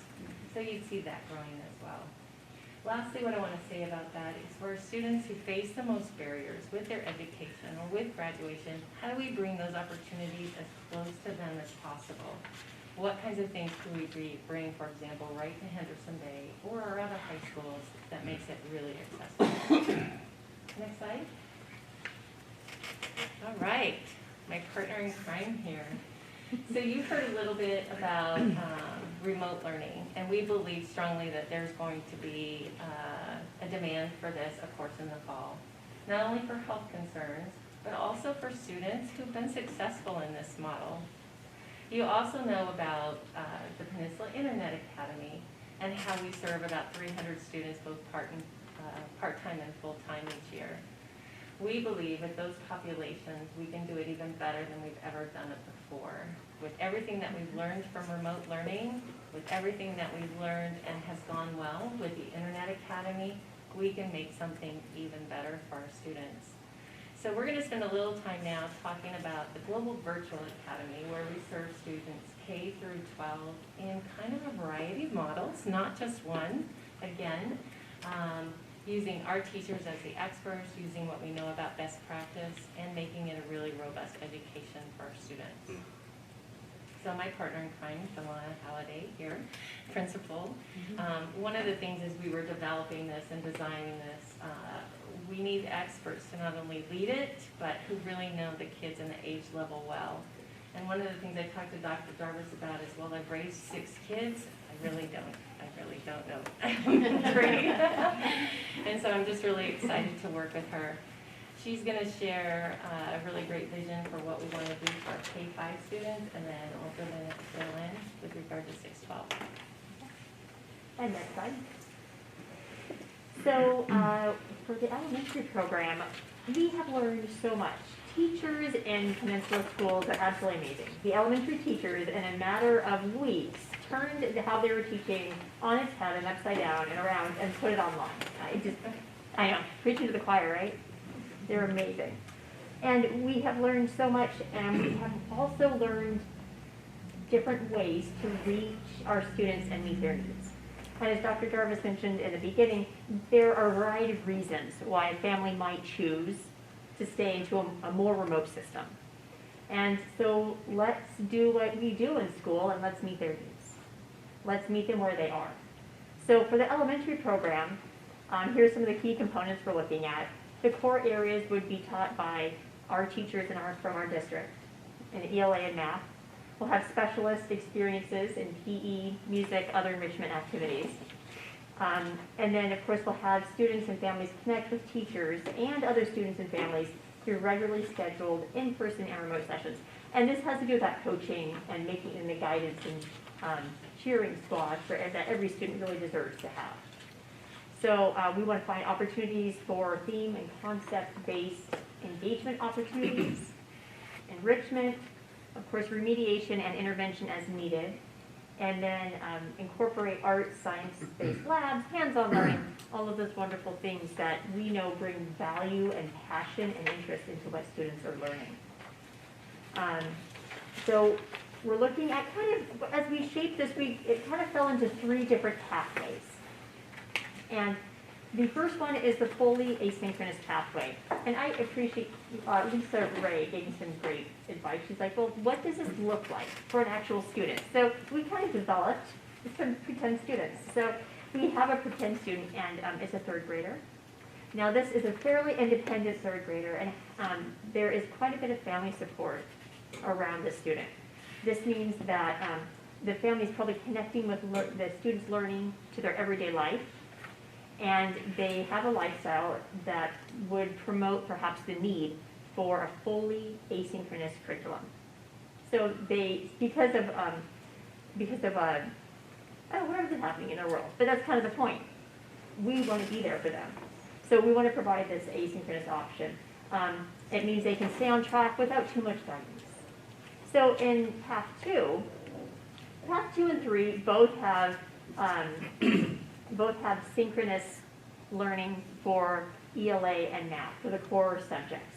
That's because those students either want or need perhaps some extra support in those areas compared to the fully asynchronous option.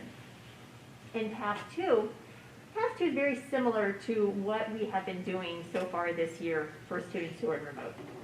It's that mix of the synchronous instruction and then those choice boards, those learning menus that are available for students.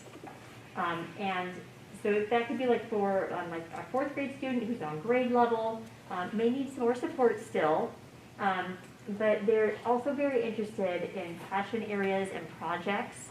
This also could work well for a family who has more availability to support their student outside of the traditional school hours. Because we have lots of families, they are so eager and excited to help their students. They're really available though after 6 o'clock or more on the weekends. So this opens up that possibility to keep those families engaged with their student as they would wish. The third possibility is for students is, again, the synchronous for ELA and math, or English, writing, and math. And then having in-person and Zoom sessions for the other activities. So this means that we could have in-person science lessons that we also provide in a variety of places throughout the district in person, but then also perhaps Zoom, we can provide it out for other students to observe still from a distance. Because we want to make sure we have equity of access to all of the learning opportunities that we provide to them. So I'm very excited about it. It's been delightful working with some of the remote teachers and in-person teachers to come up with ideas around this. And the other thing about the in-person and Zoom opportunities, this could be a way we could invite some of our homeschool families to connect with us specifically in those areas. Maybe they just want to join us just for science or art or chess, something like that. We can really seek some programming that can help support the things they want to do also. Delana, would Path 1 with all the asynchronous learning, would that be most similar to homeschool currently? With our curriculum and our support. Right. Yes. Right. Okay. And they just have to meet a certain deadline or whatever, but they Because can kind of go at their do own a daily pace? check-in, or they have to have a daily interaction with our the same as our attendance is counted now. There still has to be some sort of daily engagement, but that could be logging into the platform. It could be sending an email, but pretty much yes. Okay. And then can you clarify a little bit on the in-person part of Path 3? Are they actually coming into the schools then? And this is, some families really still want that opportunity for social interaction for their students. And also, there's things like assessment that sometimes happen better face-to-face and intervention. So yes. Okay. Yeah. Thank you.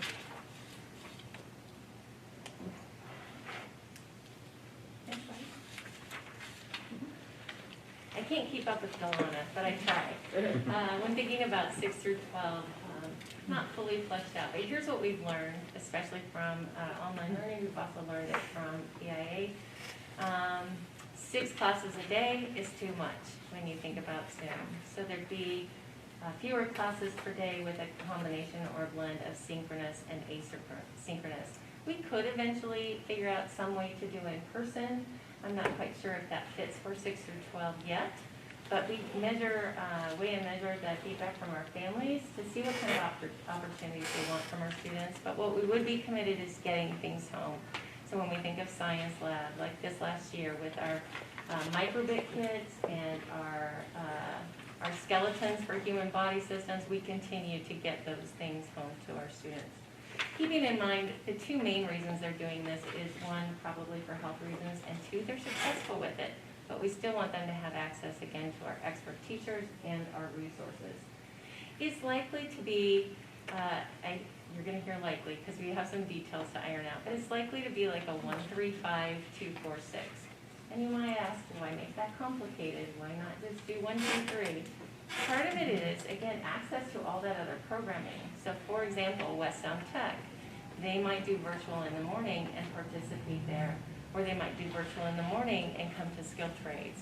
So this allows them, again, their schedule to fit perfectly or much better into the other options that we are offering as well. Under that advisory I talked about in that Tier 1 counseling, that would also be a component for sure in our relationship building with our students, in our high school and beyond planning, and executive functioning. There are certain skills you need to do remote or virtual learning well. We'll make sure that we have high expectations of our kids, but also those high levels of support to help them be successful. Next slide. Lastly, we want to talk, and we've heard a lot about it tonight, but our families who choose homeschool, We want to build a stronger partnership with them. We want to help them with resources that they might need to be successful. And we also, if we haven't opened the door up wide enough, we want to continue to open up wider so that our families can take advantage of the programs that we offer, high-quality programs in our district. I'm pretty excited that many of our homeschool families are interested, for example, in Navy DROTC. Why can't we extend that to the other great opportunities that we have in our district if they'd like to be part of that? Next slide. So John and Dan are going to come up, but before we leave, are there questions that we can help clarify or answer for you? I have a question about, this is called the Academies at Henderson Bay. Yes. Sort of a rebranding, if you will. You're going to have these, what are the 5 academies? Yeah, would you mind going back a few? Are all the teachers that are going to be under the umbrella from academies at Henderson Bay all going to be housed at Henderson Bay? Right, at this building that is currently Henderson Bay High School? You bet. Really clearly, the Bay Academy teachers and the Bridge Academy teachers will be located. Long-term planning is how might we offer the Bridge Academy in a satellite location somewhere else, but for the upcoming year, we'll stick with that. When we think about the resources to help homeschool families, when we think about location and resources for our, I'm going to say secondary Global Virtual Academy, we'll work together, but I don't know that there's enough space for the K-12. Those kinds of things will all be available at Henderson Bay, yes. Okay.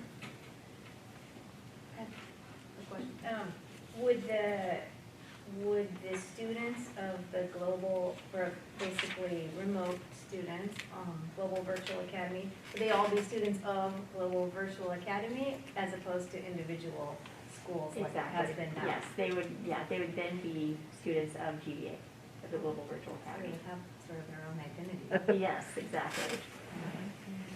That's great. Yeah, their own academy, their own community. It's a great opportunity. Oh, great, thank you.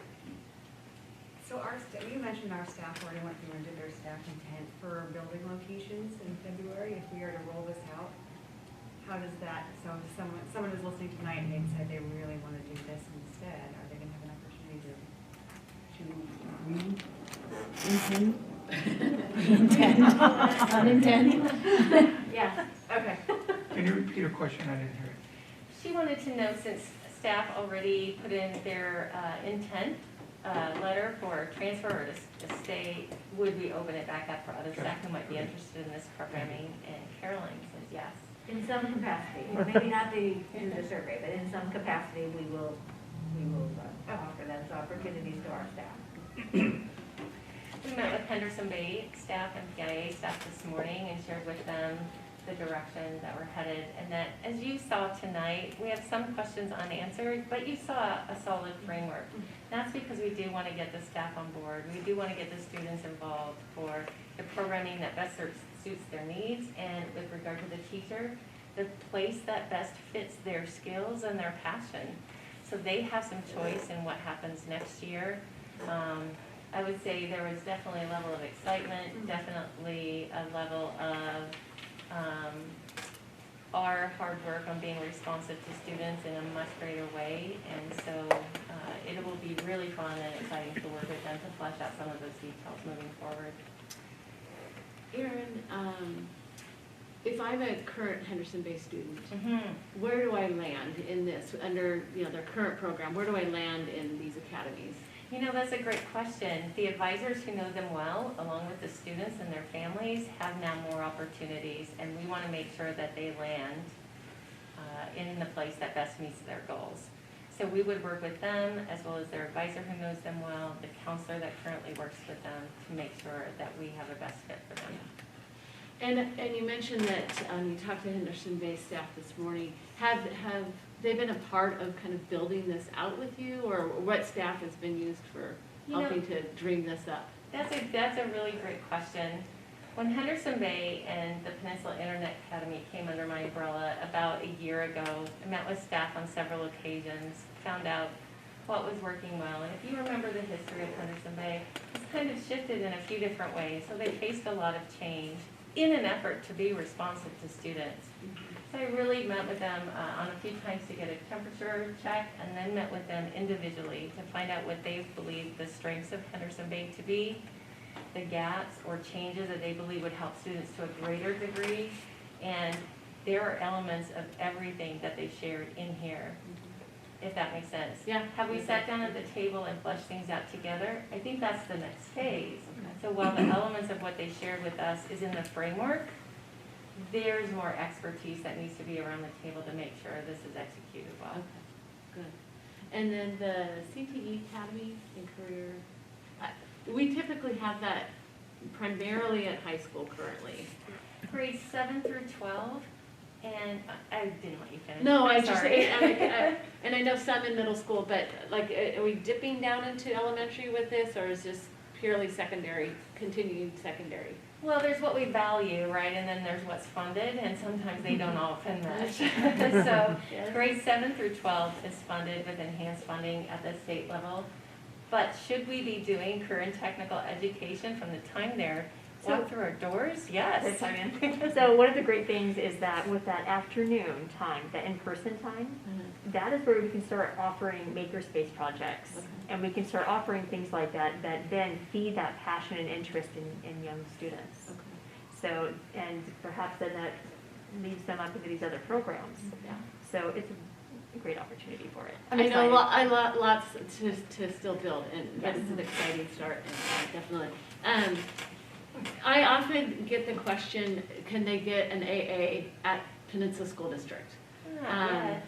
Not yet, okay. But they can get college courses and college credits still, and that's not necessarily under here, that would still be in, or it could be under there, but it's still gonna be offered if I go to Peninsula High School, I can still get college credits through my high school. That's a great question. Absolutely, yes, and in a variety of ways. Mhm. We have several career and tech classes that also align with college credit that we want to make accessible. So for example, skilled trades, 11 college credits by the time you finish that, and kids have access to it. If we offer other classes, say for example, computer-aided design at Henderson Bay, it automatically aligns with that college credit as well.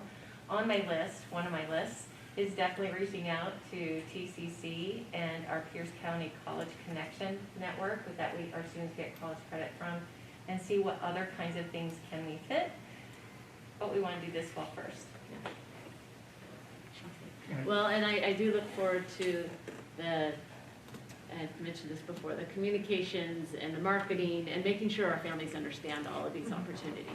And there's more, and that's going to follow us up there. Okay, you have any questions? Do you have any comments? Yeah, that's what I was gonna ask you. Yeah. What do you think? It sounds exciting. It sounds like a lot more opportunities, and that's something I hear a lot from my peers, especially at the high school level. You know, people not interested in the average college path. So having other opportunities and feeling like they have support in those options is really encouraging.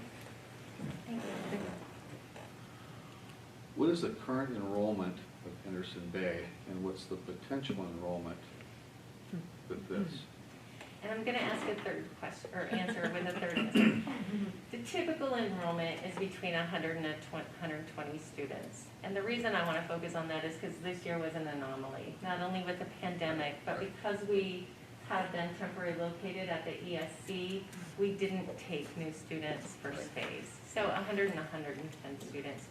We anticipate that that will likely remain the same, at least the first year. We also predictions, right? But predict that will affect about 180 students through the Bridge Academy. I'm not necessarily full-time FTEs, but over the course of the year, remember I said a student could start on April 7th, it's still April 7th, right? 180 different people, different students over the course of the year. And that's pretty much capacity, 180, or is there more capacity?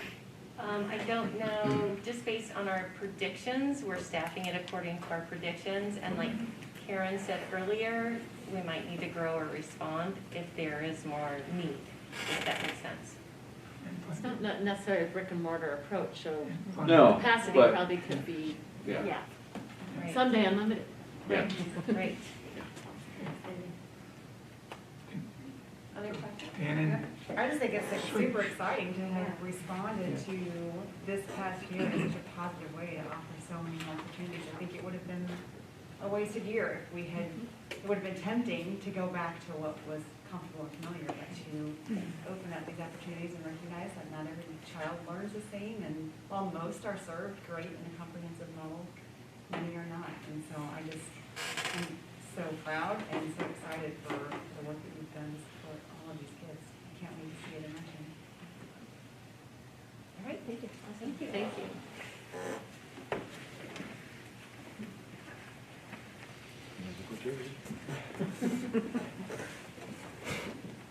So as they both mentioned, as we move forward over the next few months, there's a ton to do.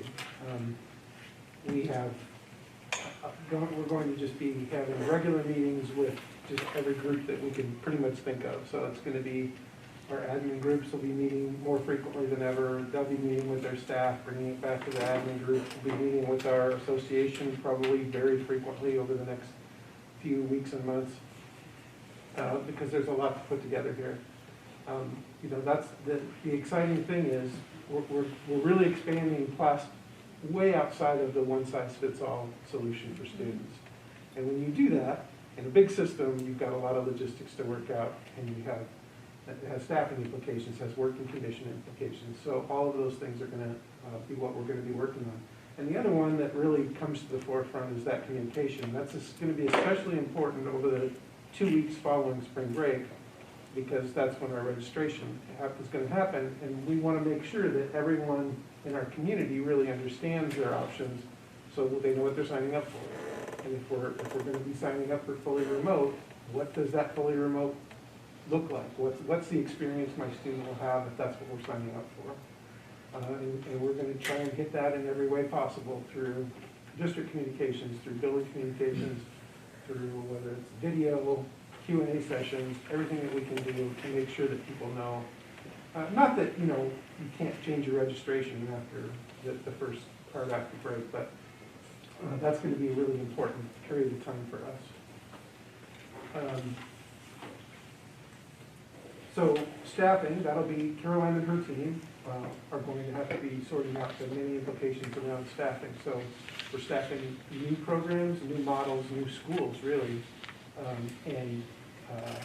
So some of those things, we already have some contract language that says how students would, or staff would transfer or apply to transfer for those things.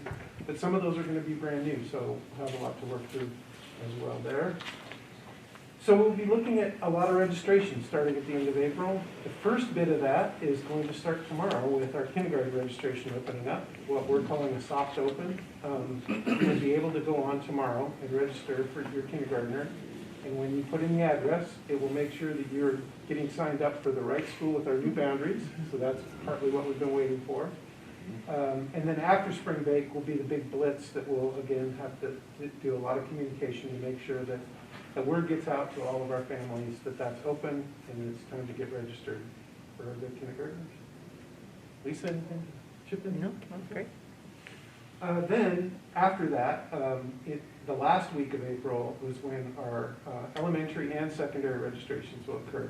And for elementary, really what we're looking for in that first grade through fifth grade group is fully remote or in person. That's really the decision. Obviously, secondary registration is more complex as usual, but again, this year the added complication to the secondary registration will be, are you choosing to be remote or in person?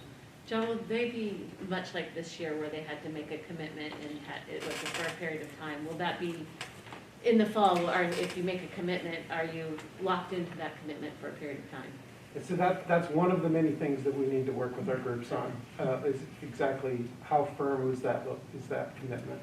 Certainly we need it to be somewhat firm. Our staffing goes around it. Will we necessarily say it's, you know, the full year or nothing? We don't know, but we're going to have to find the right balance between how can we provide some flexibility without us messing up our staffing. When we ask in the spring, it's pretty hard to commit for the fall, but at least it will help Caroline with the staffing more than anything else. And if we can get close, we may anticipate some shifting in August, however. Yeah, and the shifting will happen for different reasons, Exactly. so. There we go. Questions about Take the next one. In the next steps, it talked about a comprehensive communication plan. It's a little hard to read up there and hard to read on my sheet, so I'm gonna put my glasses on while we go through this one. We found most effective in our comprehensive communication of anything is that we layer it with staff, families, and then community. And it's really important that our staff know first. And we really want to be strategic, targeted, and use multiple modalities as we communicate this out. Aaron talked a little bit earlier about the first step, and the first step was probably us meeting with principals on Tuesday and breaking the ice a little bit, and then her meeting with Henderson Bay and PIA staff. This is really step 1B because this is our first public unveiling of the responsive programming and first publicly saying our plan is to be back 5 days a week in person for anybody who wants it. So those are some initial steps, but as we go forward, that internal communication is so important. Deb, you asked earlier about how do we let families who maybe have left us let them know that they need to re-register, or how do we let students and families know. When you look at that first line, we need to work with our staff first so they have a good understanding and they can answer those questions. Perhaps most importantly on there is specific communication with our school counselors. They're the ones that are most entrenched in that work with students and their families, and really having our counselors have a clear picture of what the options are and being able to guide, as they are guidance counselors, students and families through that variety of choices. Really spending a lot of time with them is going to be important. More broadly, again, the multiple modalities is the PSD and the No Internal newsletter. Some work has already gone out from our Department of Learning and Innovation, and just other newsletters and things, internal communication. With families, using our school messenger, adding things to the State of the District emails, school newsletters. Again, we hope people read stuff that comes from the district. We think they may be more likely to read stuff that comes from their actual buildings and their building principals. And you see on there also virtual and in-person town halls. Providing opportunities for families and pushing out information for families so that they can learn more and ask questions. And again, this comes back to some of the targeted as well. What Delana presented to you for elementary, if that's mixed in, if I'm an elementary parent, if that's mixed in with a lot of secondary stuff, it may get lost in there. So how do we target communication internally to families who are already with us, maybe by level? But how do we also target information to people who might have left us or people who elected to do homeschooling? And that's where the multiple modalities within each of those targeted groups come into play as well. PSD families and the broader communities. Again, school and district websites. If people want to know something, they'll come there. We've talked a lot about how you post information so people can retrieve it, but also how you push information out. So that if they're not looking for it, but it might resonate with them as we push it out, is going to be an important thing as well. We've talked about our social media, the Compass newsletter, videos, virtual and in-person town halls again, reader boards, bulk mailer. I kind of thought about that, Deb, when you said, how do you know you need to re-register? Most people travel through town, and that's where our reader boards may come in and just provide a reminder and a phone number, something to call.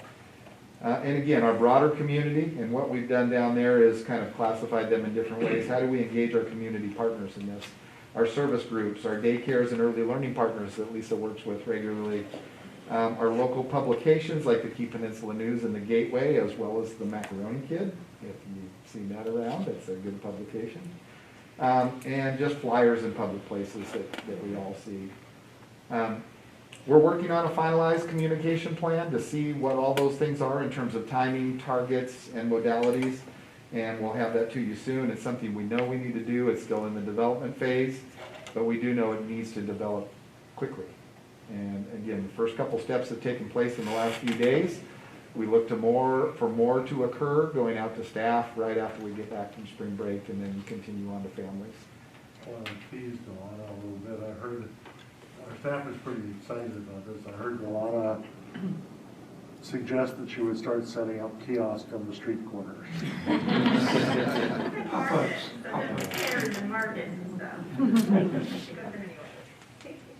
I guess I would close this with saying, we know what we know right now, and we've created a lot of plans around what we know right now, what we've experienced, and we talked about that earlier.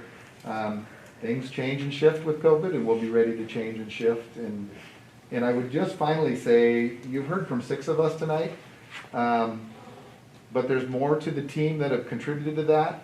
John and Lisa from Student Services over my left shoulder here have been great contributors.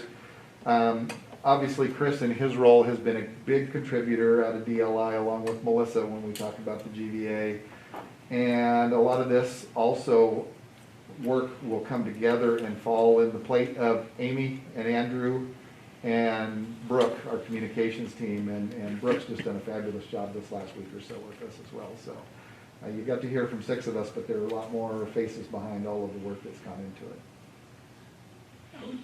Just to piggyback off what Natalie said earlier, I think this is a really positive thing for our school district. The board said during our superintendent search process that we wanted to be recognized as a national lighthouse school district, that people from everywhere want to come here, and that not only we're going to have excellent teachers, brand new schools, but the academies at Henderson Bay that will offer unique opportunities for students and additional pathways. The school board has said multiple times over the years that we need to find additional pathways for those students, especially the small number that may not fit into a certain hole. It might be a square peg in a round hole, not in a bad way, but it's just not a perfect fit. And so I think the communication of this is going to be critical, because Henderson Bay is a unique school. It's got a unique following around town. The people that have volunteered here over the many years have a unique identity to the school. And so I think we just really have to make sure we communicate out how this will be a positive enhancement to the community and to the school district and to our students. And for as Deb said, for the students that are currently at Henderson Bay, that they see that this is a positive thing for them, and that they won't lose their unique identity.